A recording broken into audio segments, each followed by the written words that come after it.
Hi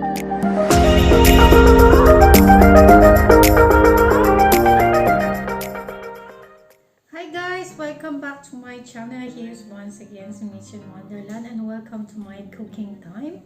Ang lulutuin for natin today ay yung luro fan sa Chinese or sa Taiwanese, or we call like what's this? Minced pork rice. So, ba't may kinamang rice? Kasi yung itong lulutuin natin is yung pinakatating. So, rice muna and then isa sa mga food na to yung famous sa Taiwan or either sa mga China or Chinese. So, andito na po yung mga ingredients ko. Prepare ko na siya. Unang-una yung minced pork.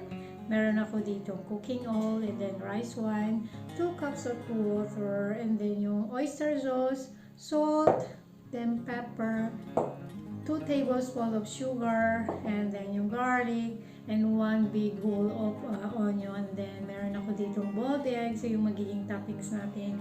And at the same time is yung ginger, and the lastly is yung Chinese na dried mushroom. Itong dried mushroom guys ay binabad ko na siya within 2 to 3 hours at para lumambot siya. So pag hindi nyo siya binabad guys is matigas siya. So kailangan ibabad nyo siya.